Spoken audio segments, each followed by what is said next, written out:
Shalom dan selamat pagi semua. Selamat mengikuti ibadah online pada hari ini. Kami mengalu-alukan kepada yang pertama kali menghadiri ibadah online di sini. Dan saya akan menyampaikan beberapa pengumuman pada minggu ini.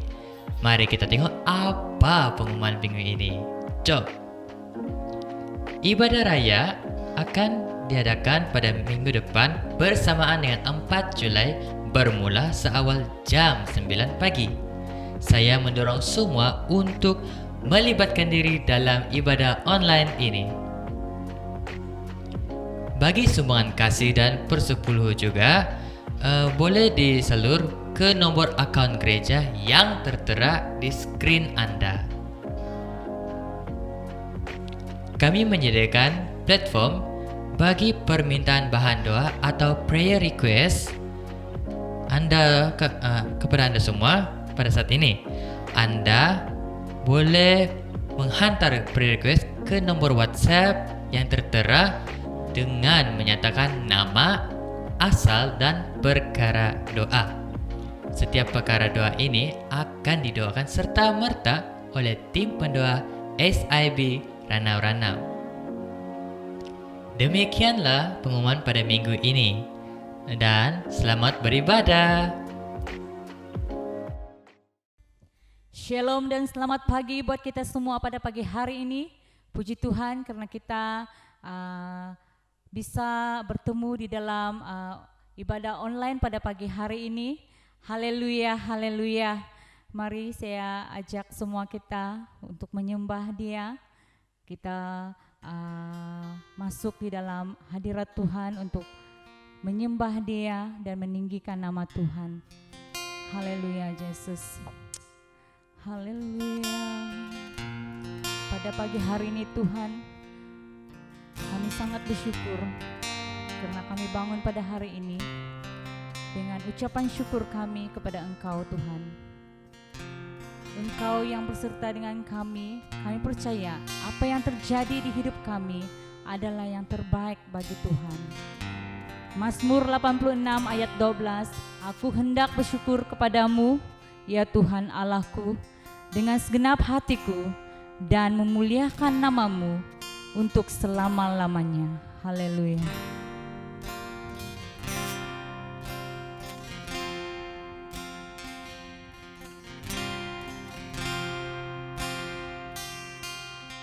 Ku hendak bersyukur pada Tuhan karena keadilannya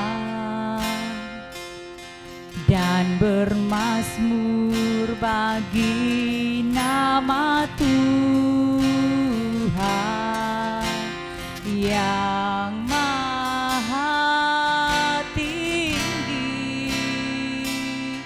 ya Tuhan,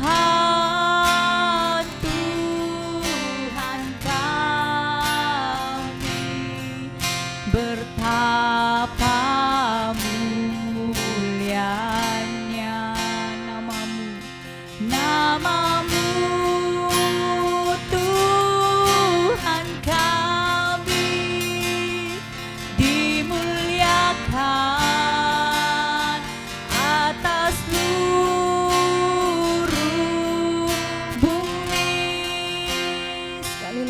aku hendak bersyukur pada Tuhan.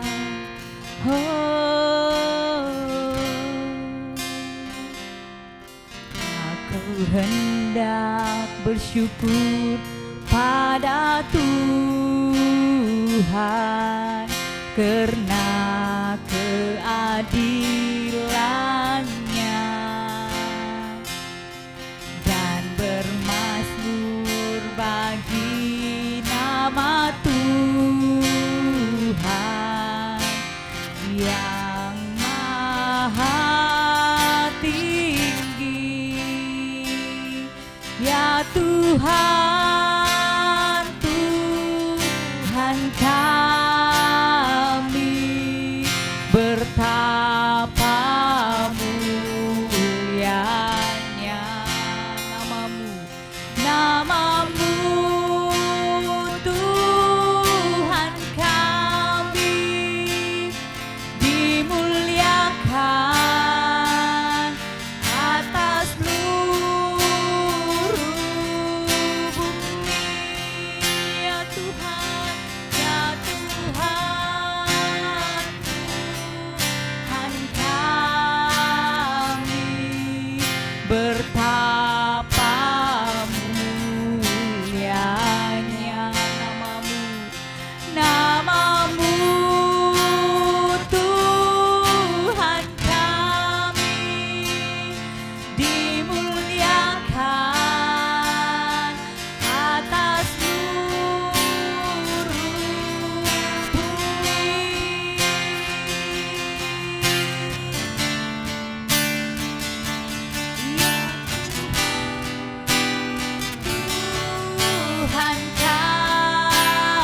Sungguh ku bangga Bapa, punya Allah seperti Engkau.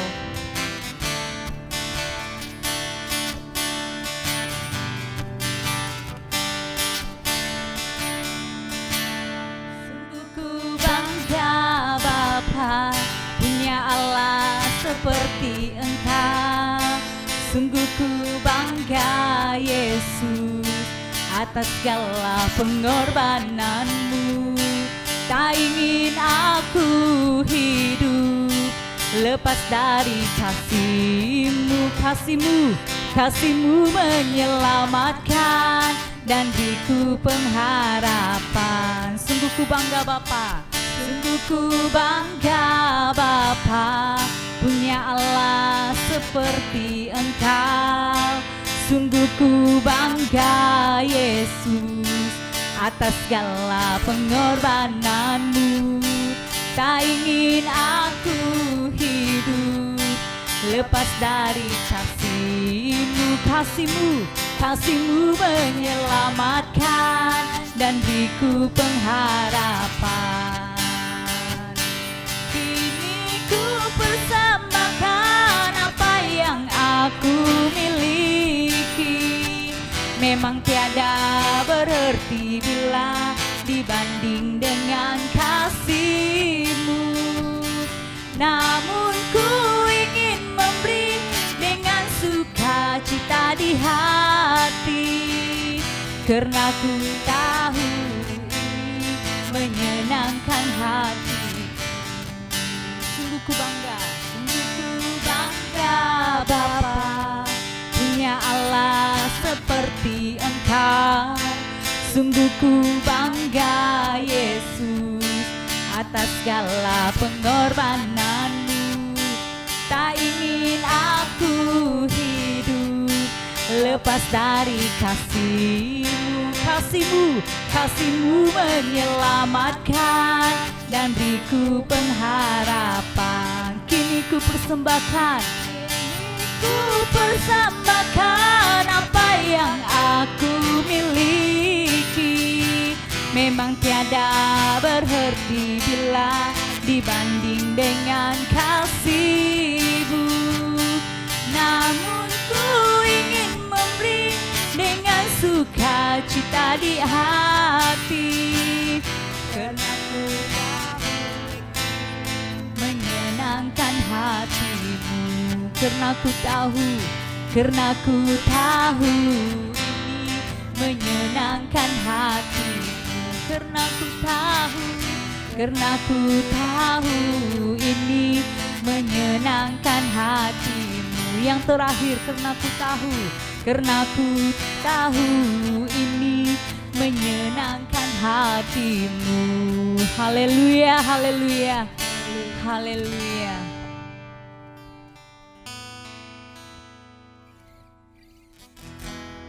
Kita terus lebih dalam lagi untuk menyembah Tuhan. Haleluya, haleluya. Mari saya ajak Bapak Ibu semua kita ambil masa ini untuk dekat dengan Tuhan. Haleluya. Kami mau terus dekat dan mendekat kepadamu Tuhan. Kami mau merasakan hadirat-Nya ya Bapa. Diri-Mu di hidup kami, mengasihi Engkau Tuhan. Dan kami percaya hidup kami selalu aman dan tenang di dalam Tuhan. Bagi Tuhan tiada yang mustahil. Engkau sungguh sanggup melakukan perkara-perkara yang ajaib di dalam hidup kami ini. Haleluya, haleluya.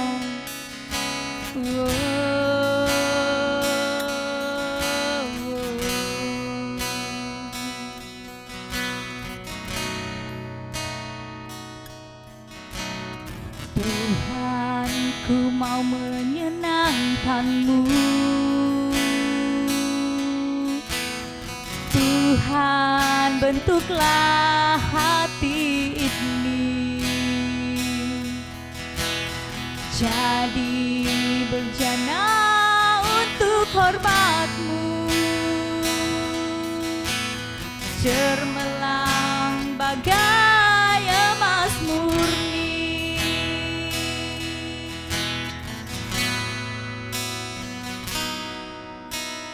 Tuhan, ku serahkan hatiku, semua ku berikan padamu. Kudus hingga tulus selalu, agar aku menyenangkanmu, menyenangkanmu, senangkanmu. Hanya itu kerinduanku, menyenangkanmu, senangkan hatimu. Hanya itu kerinduanku.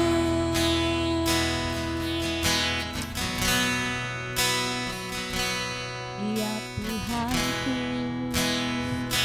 kau hatiku. Tuhan, bentuklah hati ini jadi bejana untuk hormat-Mu, cermelang bagai emas murni, menyenangkanmu, senangkanmu. Hanya itu kerinduanku, menyenangkanmu, senangkan hatimu.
Shalom, selamat pagi, selamat bertemu dalam kasih Tuhan kepada seluruh jemaat yang dikasihi dan diberkati Tuhan. Kita mengucap syukur karena pada hari ini sekali lagi kita dapat bersama-sama untuk menikmati hari yang Tuhan sudah sediakan buat kita. Dan istimewa pada hari ini kita akan mengikuti sekali lagi perjamuan kudus yang biasa kita lakukan di awal bulan. Dan mari kita siapkan hati dan pikiran kita untuk mengikuti perjamuan kudus pada hari ini. Mari saya pimpin kita dalam doa. Segala pujian hormat bagimu Tuhan, Allah yang Maha Kuasa, Allah yang mengasihi kami dan memberkati kami. Kami bersyukur ya Bapa karena pada hari ini sekali lagi kami dapat mengikuti perjamuan meja-Mu. Sesungguhnya Tuhan kami telah siapkan hati dan pikiran kami untuk mengikuti perjamuan ini. Dengan itu Tuhan kami serahkan seluruh hidup kami, seluruh keberadaan kami untuk kemuliaan kebesaran nama Tuhan. Begitu juga ya Tuhan kami serahkan roti dan air yang akan kami makan dan minum. Biarlah kiranya semuanya ini menjadi kesaksian bagi kami untuk kemuliaan nama-Mu. Di dalam nama Tuhan Yesus Kristus kami berdoa dan bersyukur. Haleluya. Saudara yang dikasihi Tuhan, saya akan membacakan satu petikan firman Tuhan yang terdapat di dalam 1 Korintus pasal yang ke-11 ayat yang ke-23 sampai ayat yang ke-32. 1 Korintus 11 ayat 23. Sebab apa yang telah kuteruskan kepadamu, telah aku terima dari Tuhan, yaitu bahwa Tuhan Yesus pada malam waktu ia diserahkan, mengambil roti dan sesudah itu ia mengucap syukur atasnya, ia memecah-mecahkannya dan berkata, inilah tubuhku yang diserahkan bagi kamu, perbuatlah ini menjadi peringatan akan aku. Demikian juga ia mengambil cawan sesudah makan lalu berkata, cawan ini adalah perjanjian baru yang dimeteraikan oleh darahku. Perbuatlah ini setiap kali kamu meminumnya menjadi peringatan akan aku. Sebab setiap kali kamu makan roti ini dan minum cawan ini, kamu memberitakan kematian Tuhan sampai ia datang. Jadi barang siapa dengan cara yang tidak layak makan roti atau minum cawan Tuhan, ia berdosa terhadap tubuh dan darah Tuhan. Karena itu hendaklah tiap-tiap orang menguji dirinya sendiri, baru sesudah itu ia makan roti dan minum dari cawan itu. Karena barang siapa makan dan minum tanpa mengakui tubuh Tuhan, ia mendatangkan hukuman atas dirinya. Sebab itu banyak di antara kamu yang lemah dan sakit dan tidak sedikit yang meninggal. Kalau kita menguji diri kita sendiri, hukuman tidak menimpa kita. Tetapi kalau kita menerima hukuman dari Tuhan, kita dididik supaya kita tidak akan dihukum bersama-sama dengan dunia. Saudara yang dikasihi Tuhan, kita mengucap syukur karena pada hari ini sekali lagi kita dapat bersama-sama mengambil bahagian dalam perjamuan kudus. Maka dengan itu saudara siapkan hati dan pikiran kita, siapkan seluruh keberadaan kita untuk memuliakan nama Tuhan. Dan sebentar lagi kita akan mengikuti ataupun makan roti dan minum cawan yang melambangkan tubuh dan darah Kristus. Oleh sebab itu saudara yang dikasihi Tuhan, segala sesuatu yang boleh menghalang berkat dalam diri kita, dalam hidup kita, kita lepaskan itu dan biar kemuliaan Tuhan yang nyata dalam kehidupan kita. Saudara yang dikasihi Tuhan, saya mengajak kita semua yang sudah menerima baptisan, yang sudah dibaptis, dan yang sudah menerima Tuhan Yesus Kristus sebagai Tuhan dan Juru Selamat, mengambil bahagian dalam perjamuan kudus ini. Saudara, mari kita ambil roti yang ada pada kita.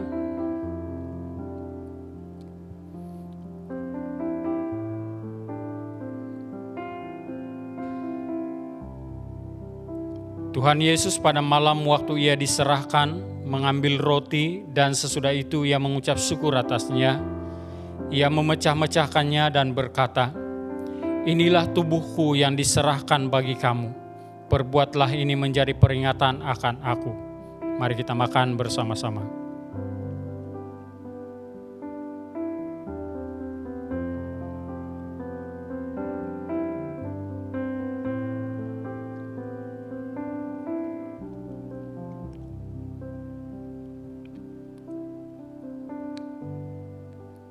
Demikian juga ia mengambil cawan sesudah makan, lalu berkata, "Cawan ini adalah perjanjian baru yang dimeteraikan oleh darahku.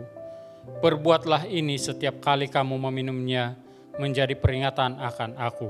Mari kita minum bersama.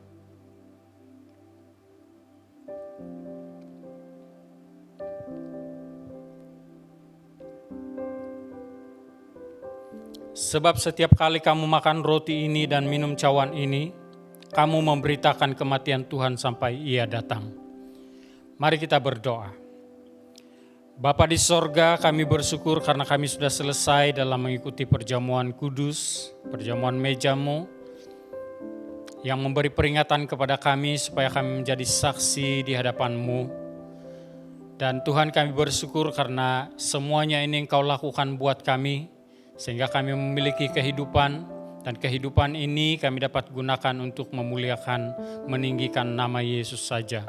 Terima kasih Bapa di sorga. Di dalam nama Tuhan Yesus Kristus kami sudah berdoa. Haleluya. Amin. Baik saudara yang dikasihi Tuhan, sekali lagi saya ucapkan shalom, selamat pagi, selamat beribadah kepada seluruh jemaat yang dikasihi dan diberkati Tuhan Yesus Kristus. Puji Tuhan. Kita mengucap syukur kepada Tuhan untuk berkat kasih setia-Nya yang tidak berkesudahan dalam kehidupan kita. Dan kita juga bersyukur karena sepanjang beberapa waktu ini Tuhan memberikan kita kesehatan, Tuhan memberikan kita kekuatan, damai sejahtera, sukacita yang daripada Dia telah berikan kepada kita secara keseluruhan. Puji Tuhan. Pada pagi hari ini juga sebelum kita lanjut untuk mendengarkan firman Tuhan, saya senang untuk membawa kita berdoa syafaat terlebih dahulu. Dan selepas itu nanti saya akan bawa kita dalam renungan firman Tuhan pada pagi hari ini. Mari kita berdoa, dan sudah tentulah kita berdoa bagi seluruh jemaat. Kita berdoa untuk orang-orang sakit, orang-orang yang dalam keadaan susah.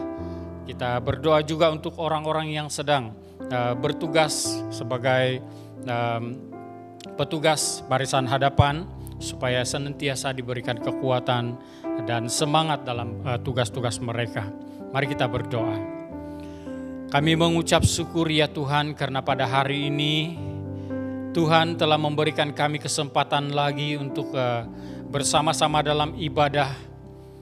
Walaupun ibadah ini hanya kami laksanakan di atas talian, tapi kami percaya Engkau juga turut bekerja dalam segala keadaan. Oleh sebab itu Tuhan, kami mengucap syukur dan menyerahkan semuanya biar kemuliaan-Mu nyata di tengah-tengah kami dan manusia diberkati. Tuhan Yesus, kami juga mau berdoa, menyerahkan seluruh hidup kami, menyerahkan seluruh jemaat-Mu, menyerahkan seluruh saudara-saudara kami dimanapun mereka berada. Kiranya Tuhan juga melawati mereka, yang sakit disembuhkan, yang lemah dikuatkan, yang susah dihiburkan, yang dalam keadaan susah hati ya Tuhan, kami berdoa supaya mereka diberikan ketenangan. Dan Tuhan, kami juga mau berdoa bagi orang-orang yang sedang mencari kehidupan yang kekal, yaitu keselamatan yang Engkau berikan, kemenangan yang Engkau berikan. Tuhan Yesus, biarlah mereka menemukan itu di dalam Engkau pada hari ini. Bapa di sorga, kami juga berdoa pada hari ini, khusus untuk keadaan negara kami, keadaan dunia yang sedang dilanda oleh suatu yang kurang menyenangkan. Bapa di sorga, kami serahkan semuanya ke dalam tangan-Mu. Tuhan, campur tangan menolong kami, melindungi kami. Bahkan petugas barisan hadapan pun, Tuhan Yesus, kami serahkan semuanya ke dalam tangan-Mu. Diberkati, dilindungi, bahkan ya Tuhan diberikan semangat, hikmat dalam melaksanakan tugas mereka ya Bapa. Puji nama-Mu Tuhan, sebentar kami mendengarkan firman-Mu, biarlah kami siapkan hati dan pikiran kami, sehingga firman-Mu dapat bertumbuh dalam hati kami, dalam hidup kami, dapat bertumbuh dengan subur sehingga ianya berbuah dan dinikmati oleh orang lain juga. Terima kasih Bapa di sorga, berkati hamba-Mu yang menyampaikan. Tuhan, hamba tidak punya apa-apa yang perlu dibangga, tetapi hamba berbangga karena Engkau Allah yang berbicara kepada kami lewat firman-Mu pagi ini. Dalam nama Tuhan Yesus kami berdoa. Amen. Sekali lagi saya ucapkan shalom, selamat pagi, selamat bertemu dalam kasih Tuhan kepada jemaat yang baru saja mengikuti acara kebaktian kita pada pagi hari ini. Puji Tuhan. Saudara yang dikasih Tuhan, kebelakangan ini kita digemparkan dengan berbagai berita yang sangat menyedihkan sebenarnya. Banyak berita yang kita dengar bukan saja tentang COVID-19, tetapi juga berita-berita tentang salah satu berita yang senantiasa kita di-highlightkan adalah case-case tentang bunuh diri. Dan peningkatan case bunuh diri ini berkemungkinan terdorong oleh berbagai tekanan perasaan yang mungkin sudah sangat tidak dapat dibendung oleh pribadi-pribadi tertentu. Namun kita bersyukur karena sebagai orang-orang percaya, sebagai orang-orang yang percaya dan beriman kepada Tuhan Yesus Kristus, kita sebenarnya senantiasa diberikan kekuatan oleh Tuhan. Tuhan Yesus telah memberikan harapan dan pengharapan buat kita, memberikan kita kekuatan, memberikan kita iman percaya, memberikan kita keyakinan diri, sehingga apapun masalah yang kita hadapi, apapun cabaran yang kita hadapi, kita tetap tenang, kita tetap bersemangat, kita tetap bersama-sama di dalam Kristus Yesus. Karena Tuhan Yesus Kristus telah memberikan kita pengharapan yang sungguh. Dia katakan dia menyertai kita sampai Maranatha, dan dia juga menyatakan rancangannya bagi kita adalah rancangan untuk damai sejahtera, rancangan damai sejahtera dan bukan rancangan kecelakaan. Itulah yang kita bersyukur di hadapan Tuhan, karena kita adalah orang-orang percaya. Jadi sayang sekali kalau orang-orang yang telah pergi karena bunuh diri atau sebagainya itu tidak dapat mendengar firman Tuhan. Jadi saudara dikasih Tuhan, pada pagi hari ini saya mau membawa kita untuk membaca satu petikan firman Tuhan yang biasa kita baca, biasa menjadi renungan bagi kita, yaitu di dalam kitab Yeremia pasal yang ke-29 ayat yang ke-11. Kita boleh baca keseluruhan ayat ini, tapi saya hanya membaca satu ayat, yaitu ayat yang ke-11. Dikatakan di sini, sebab aku ini mengetahui rancangan-rancangan apa yang ada padaku mengenai kamu. Demikianlah firman Tuhan, yaitu rancangan damai sejahtera dan bukan rancangan kecelakaan, untuk memberikan kepadamu hari depan yang penuh harapan. Nah saudara yang dikasih Tuhan, firman Tuhan sudah berbicara kepada kita ataupun memberitahu kepada kita tentang apa yang Tuhan sudah tetapkan, tentang apa yang Tuhan sudah berikan kepada kita. Tuhan tahu, bahkan Tuhan sudah tetapkan rancangannya untuk kita. Di dalam ayat sebentar tadi, siapapun dan apapun kedudukan kita, Tuhan sudah tetapkan rancangan yang terbaik untuk kita. Tuhan sudah tetapkan itu. Dan rancangan yang Tuhan tetapkan untuk kita itu rancangan yang terbaik, rancangan damai sejahtera, bukan rancangan kecelakaan. Cuma kita ini selalu salah pilih jalan. Salah pilih karena kita ini lebih suka dengan kepuasan dunia, kepuasan hawa nafsu, kepuasan mata, kepuasan telinga untuk mendengar, kepuasan daging, kepuasan diri sendiri, kepuasan dunia yang seringkali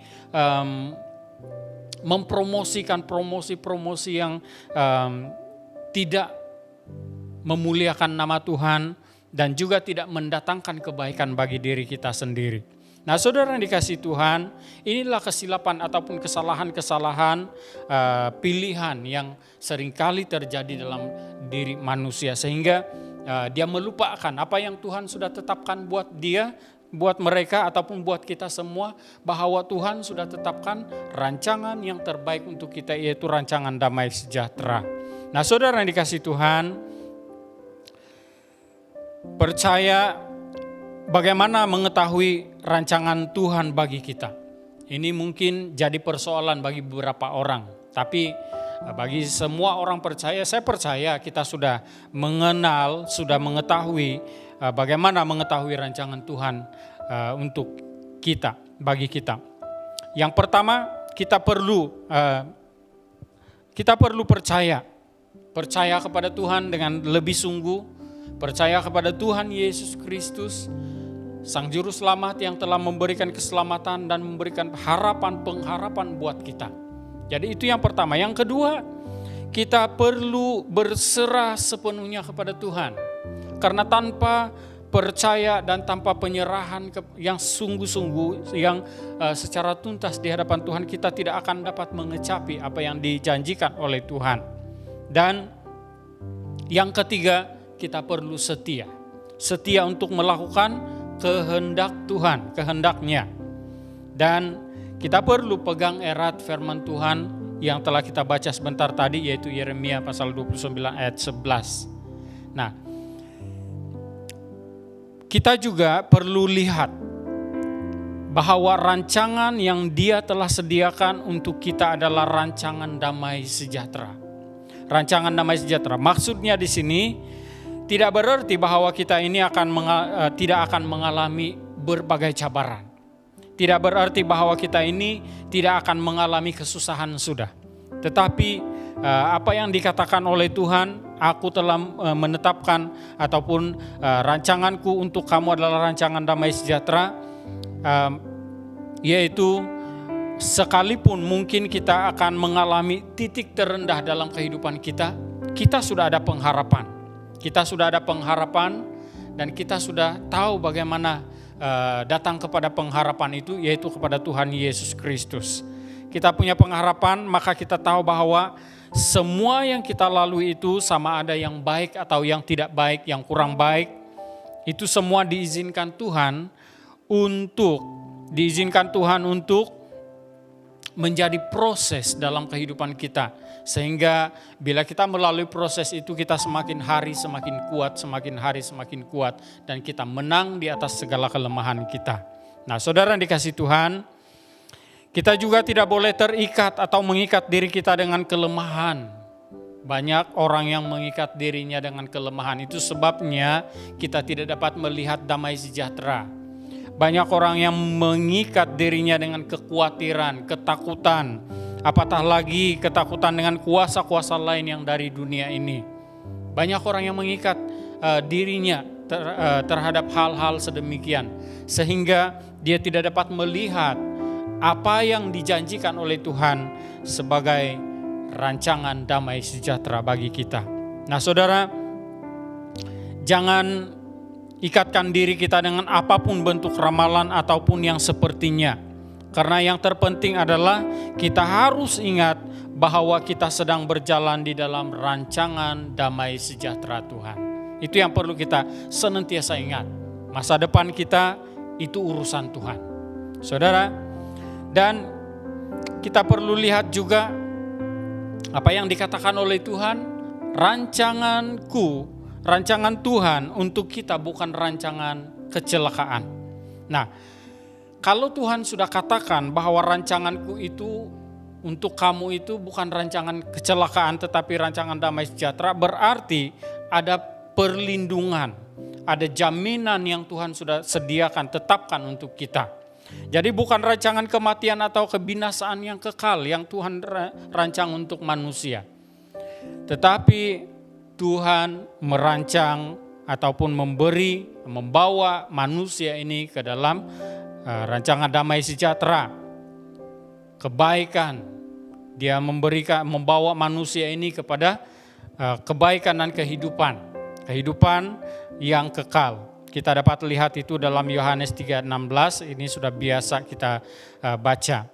Tuhan dengan penuh kasih telah memberikan anugerah bagi kita, yaitu keselamatan dan hidup yang kekal. Jadi saudara, Pembacaan ini sudah cukup jelas untuk memberi ingatan bahwa kita adalah pemenang.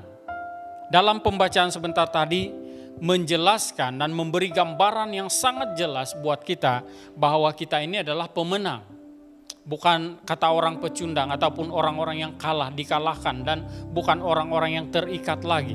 Tetapi orang-orang yang sudah dimenangkan oleh Kristus melalui darah Yesus, melalui jaminan-jaminan Tuhan sebelum kedatangan Tuhan Yesus yang ke dalam dunia ini pun Tuhan sudah memberi jaminan, khususnya dalam Yeremia 29 ayat 11 ini.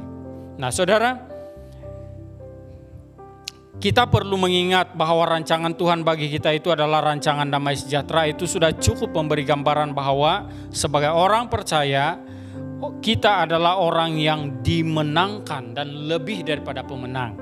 Saudara, inilah yang saya mau bahaskan ataupun bawa kita untuk belajar pada hari ini. Berteguh pada tema yang saya bawakan untuk kita pada pagi hari ini, yaitu tetaplah hidup sebagai pemenang. Tetaplah hidup sebagai pemenang. Saya suka pada perkataan tetaplah, karena sebelum ini beberapa siri khotbah yang sebelum ini saya menggunakan perkataan tetaplah ini supaya kita berketetapan, supaya kita jangan digeser oleh hal-hal dunia, tetapi kita mengusahakan diri kita supaya tetaplah menjadi pemenang ataupun hidup sebagai pemenang. Nah, saudara yang dikasihi Tuhan, pemenang tidak selalunya menjadi orang yang mengalahkan orang lain. Tapi pemenang adalah orang-orang yang menurut saya, seorang pemenang adalah seorang yang berketetapan dalam iman dan boleh menguasai diri dalam segala hal. Sabar, setia dalam kasih Kristus, itu adalah pemenang, menurut saya. Dan saya percaya menurut Alkitab pun, pemenang itu bukan orang-orang yang kuat, gagah perkasa. Bukan, tidak semestinya dia gagah perkasa ataupun tangkas bermain senjata dan sebagainya. Pemenang yang sebenarnya adalah orang-orang yang tetap dalam iman, tetap di dalam kesetiaan, tetap mengasihi, tetap mengampuni, tetap rendah hati, tetap rendah diri, tetap menghormati Tuhan lebih dari segala-galanya. Itu adalah pemenang. Nah, kalau hidup kita dalam kasih Kristus, maka kita senantiasa melakukan dan menyatakan kasih itu walau apapun cabaran yang kita hadapi. Itu adalah sikap seorang pemenang. Sekalipun dia menghadapi cabaran-cabaran yang hebat dalam kehidupan dia, tetapi karena dia hidup di dalam kasih Kristus, maka dia hadapi segala sesuatu itu dengan penuh kasih. Karena kasih Kristus ada dalam dirinya. Begitu juga kalau kita hidup dalam kesetiaan kepada Kristus, kita akan tetap setia dalam apapun situasi. Sekalipun kita seorang diri dalam kamar atau di mana-mana, kita akan tetap setia. Kita akan tetap setia kepada Kristus dan tidak melakukan dosa, apapun bentuk dosa.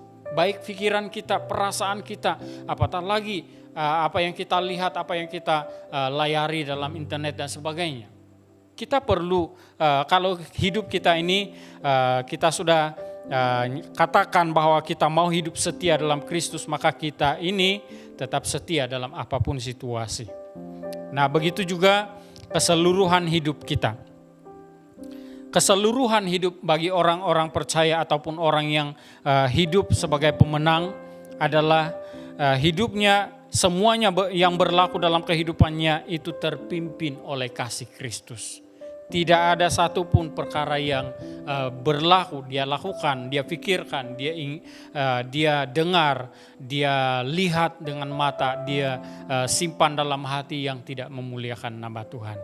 Itu adalah orang-orang yang tetap hidup di dalam ataupun sebagai pemenang. Nah, saudara dikasih Tuhan, kalau kita membaca dalam Roma pasal yang ke-8 ayat yang ke-37, saya akan baca. Tetapi dalam semuanya itu kita lebih daripada orang-orang yang menang oleh Dia yang telah mengasihi kita. Saudara, kita ini lebih daripada pemenang. Jadi kemenangan telah diberikan oleh Tuhan Yesus. Tuhan Yesus telah memberikan kemenangan buat kita melalui kedatangannya, melalui penebusannya di atas kayu salib, penebusan kita dari dosa, sehingga kita pada hari ini ada harapan, ada pengharapan, dan kita boleh secara bebas menyembah, memuji, menyembah Tuhan. Itu merupakan kemenangan yang diberikan oleh Tuhan.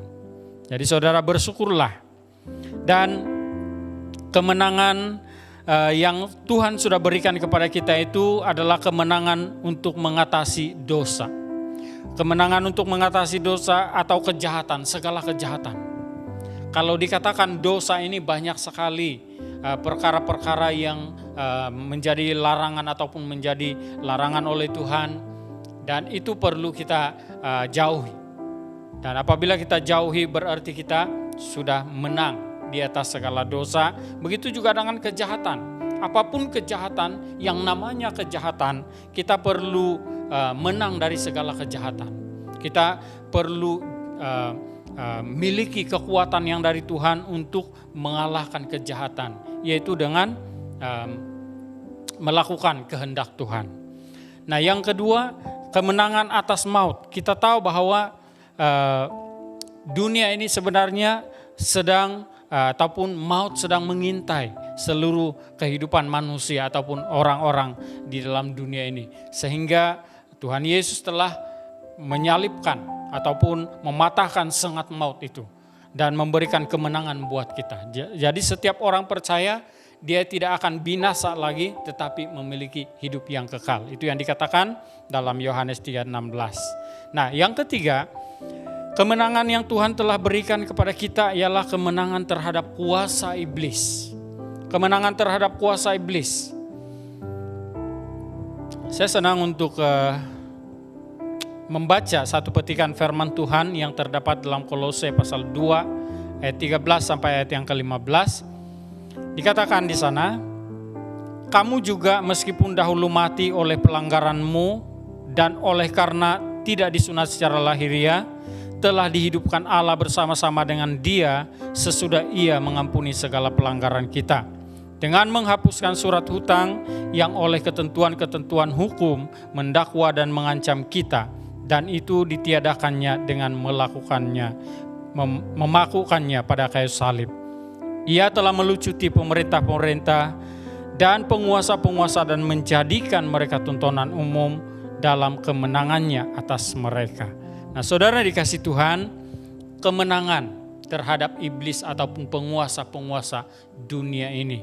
Bukan penguasa-penguasa secara manusiawi, tetapi penguasa-penguasa yang dikatakan roh-roh ataupun penghulu-penghulu dunia yang gelap.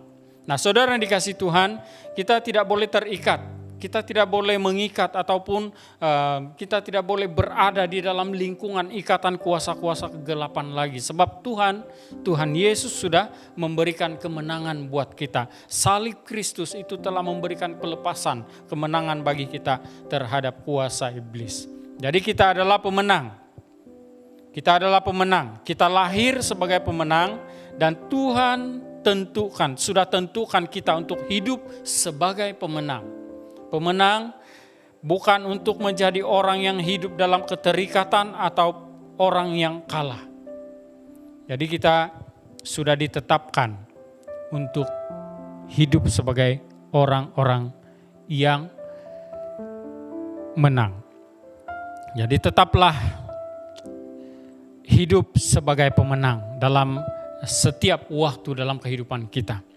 Saudara dikasih Tuhan, ada 3 perkara yang saya mau kongsikan pada pagi hari ini untuk panduan ataupun untuk panduan kita meneguhkan ataupun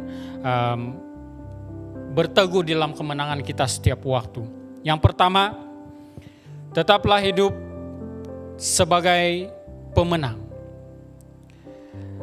Bagaimana kita mau mengambil ataupun memiliki ketetapan untuk hidup sebagai seorang pemenang. Yang pertama, kita perlu cari sampai dapat kemenangan itu, yaitu kemenangan itu ada di dalam Kristus Yesus.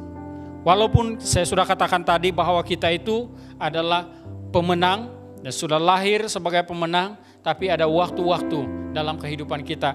Waktu kita menjalani proses kehidupan kita dalam dunia ini, ada banyak tawaran dunia yang membuatkan kita kalah sehingga kita tidak mampu menjadi pemenang.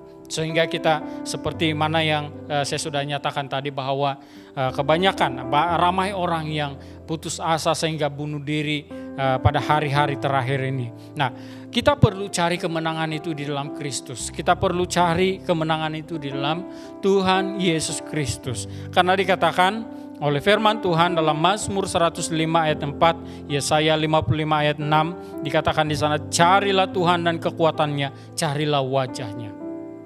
Di situ ada kemenangan. Di dalam Kristus, di dalam persekutuan dengan Kristus, di dalam penyerahan kita terhadap Kristus, di situ ada kemenangan. Artinya, carilah kesempatan untuk dapat berbicara, dapat berdoa, dapat bersekutu bersama-sama di dalam Kristus Yesus. Supaya kita dapat mendengar firman Tuhan. Kita dapat mendengar Tuhan berbicara kepada kita melalui firman Tuhan, dan kita yakin bahwa sebagai orang-orang yang mencari Tuhan dengan tekun dan setia, pasti dia menemukan. Karena Tuhan Yesus ataupun firman Tuhan mengatakan, carilah maka kamu akan mendapat. Itu adalah perkara yang sangat praktikal yang Tuhan sudah nyatakan buat kita. Tapi orang yang tidak setia dan tidak tekun mencari Tuhan, dia akan menemukan kekecewaan. Saudara yang dikasihi Tuhan, kemenangan hanya ada dalam Tuhan. Karena kehadiran Tuhan Yesus membawa kemenangan buat kita. Saya senang membaca satu petikan firman Tuhan, 2 Korintus 3 ayat 17. Sebab Tuhan adalah roh, dan di mana ada roh Allah, di situ ada kemerdekaan.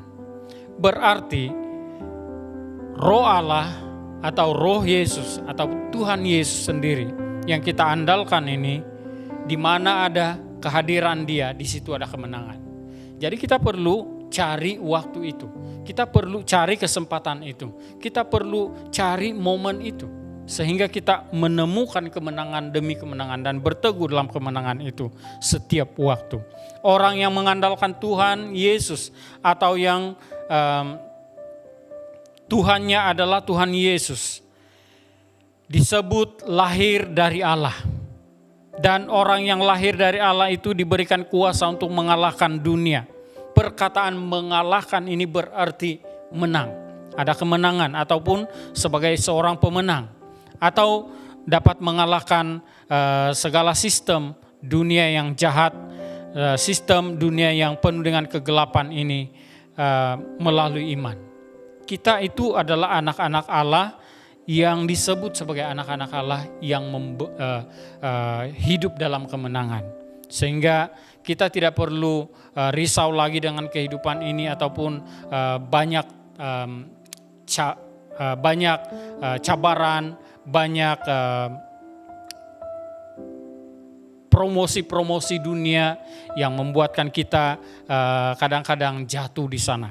Tetapi sebagai anak-anak Allah, sebagai orang-orang yang menang berteguh dalam kemenangan, kita sudah diberikan kuasa untuk menjadi pemenang, yaitu mengalahkan dunia.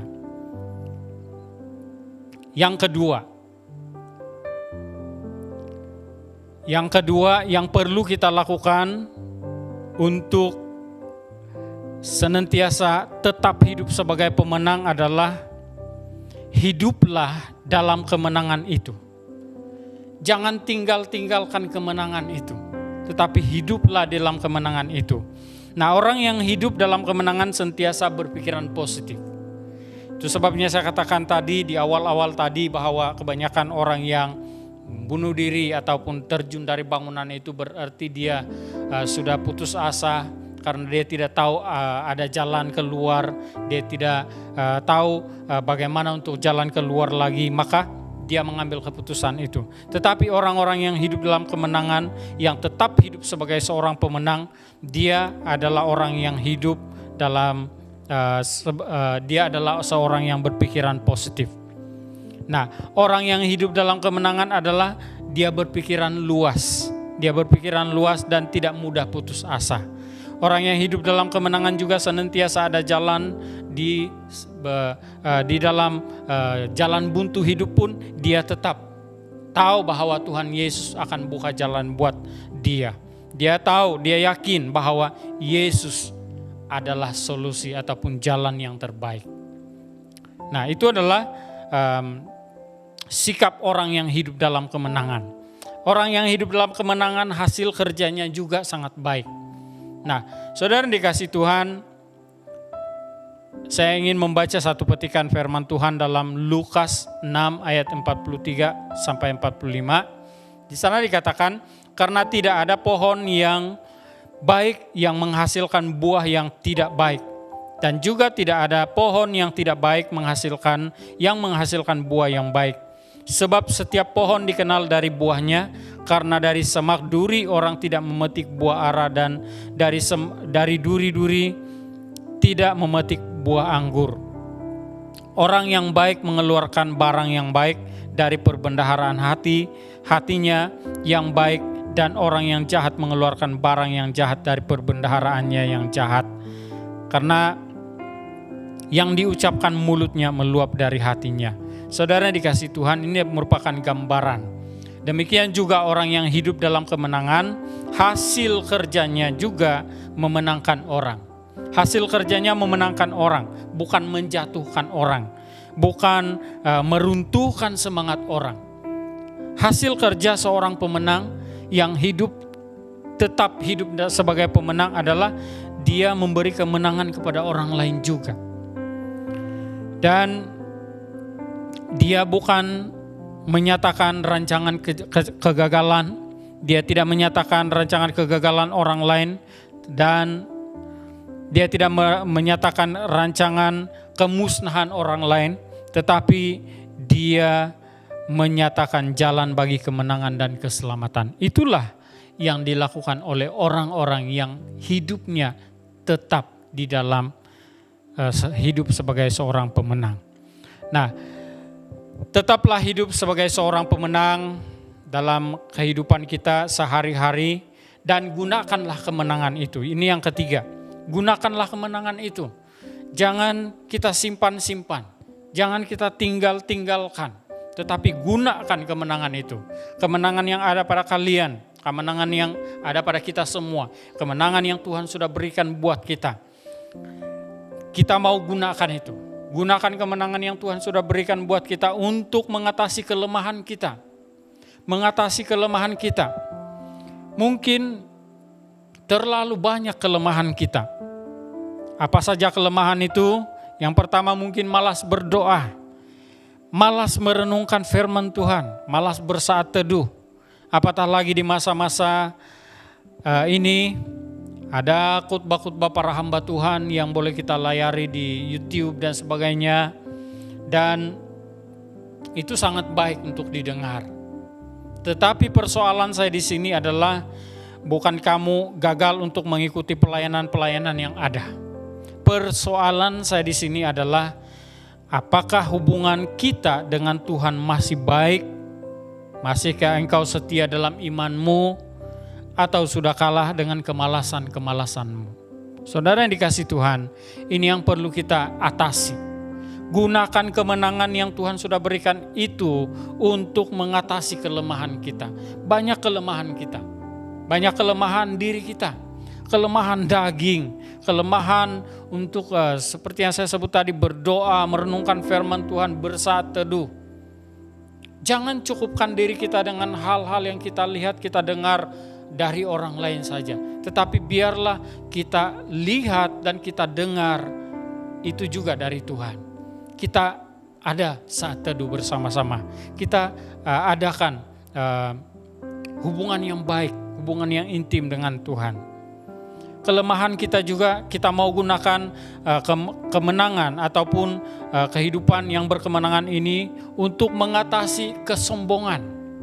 Firman Tuhan katakan kesombongan mendahului kejatuhan. Jadi saudara dikasih Tuhan, kita mungkin tidak sadar bahwa ada kesombongan-kesombongan tertentu dalam hati kita. Kita mungkin tidak sadar bahwa kita ini sedang berada dalam kehidupan yang sombong. Ada orang yang katakan sombong rohani. Tetapi bagi saya sombong itu tidak rohani. Tetapi sombong itu adalah rohana. Jadi kita perlu mengatasi kesombongan, jangan sombong. Gunakan kemenangan kita yang Tuhan sudah berikan kepada kita itu untuk mengatasi kesombongan. Rendah hati, kita memiliki kerendahan hati, kemurahan hati, bahkan menjadi pendorong-pendorong kepada orang lain. Yang seterusnya, mari kita gunakan kemenangan yang Tuhan sudah berikan kepada kita untuk mengatasi kekerasan hati. Banyak orang yang tidak sadar diri ataupun tidak menyadari bahwa dirinya sedang keras hati. Sedangkan firman Tuhan mengatakan kalau engkau mendengar suara roh jangan keraskan hati. Maka bila kita mendengarkan firman Tuhan, ingatlah bahwa firman Tuhan ini senantiasa sifatnya menegur, membentuk, membuatkan kita memiliki kehidupan. Oleh sebab itu, mari kita gunakan kemenangan yang Tuhan sudah berikan ini untuk mematahkan segala kekerasan hati. Supaya berkat Tuhan jangan terhalang. Dan seterusnya, kita juga mau menggunakan kemenangan yang Tuhan sudah berikan ini untuk mengatasi jiwa yang dikuasai oleh kekecewaan. Depresi, itu yang disampaikan oleh seorang hamba Tuhan yang telah membawa kita untuk mengenal punca-punca dan cara mengatasi depresi.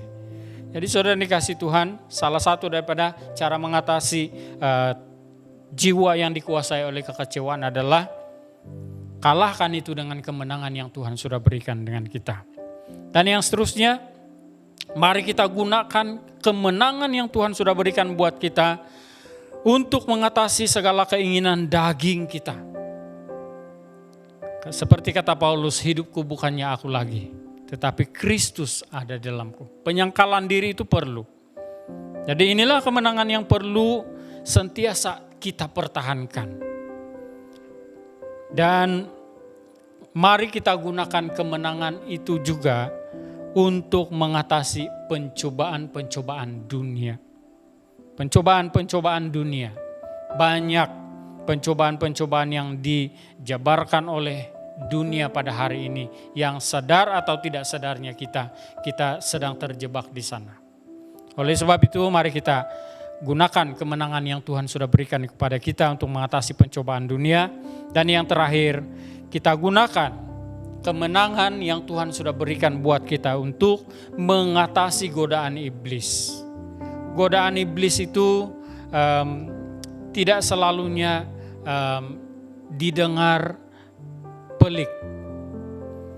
Godaan iblis itu selalunya mendayu-dayu dan selalunya merayu-rayu dan sebagainya. Dan itu hampir-hampir boleh menyenangkan hati orang-orang seperti kita. Tetapi ingat, Tuhan sudah memberikan kita kekuatan, otoritas sebagai seorang pemenang. Mari kita tetap hidup dalam kehidupan sebagai seorang pemenang supaya kita dapat mengatasi godaan iblis.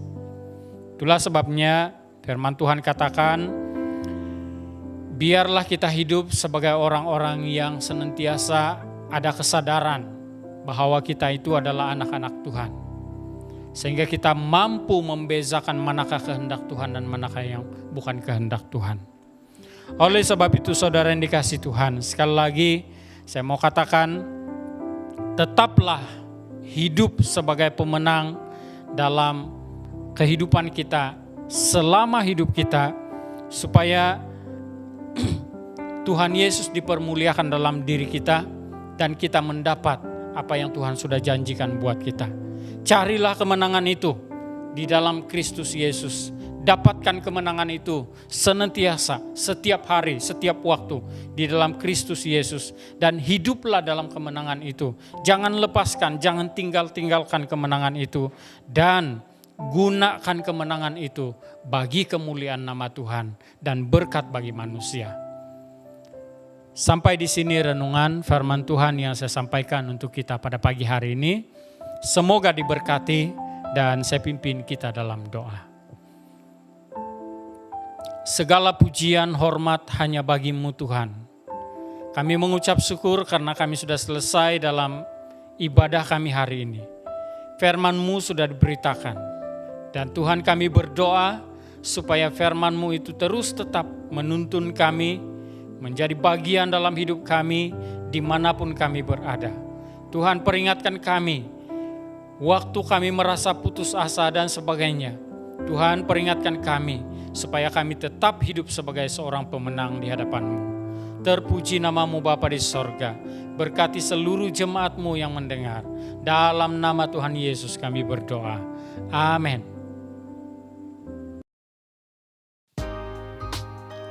Haleluya, puji syukur. Saya percaya kita semua sudah diberkati dengan ibadah sebentar tadi. Jadi mari kita kekalkan momentum ini untuk terus berusaha dan kuatkan lagi iman kita dalam Tuhan Yesus. Dan sampai sini saja pada hari ini, sehingga kita berjumpa lagi pada minggu hadapan. Bye-bye.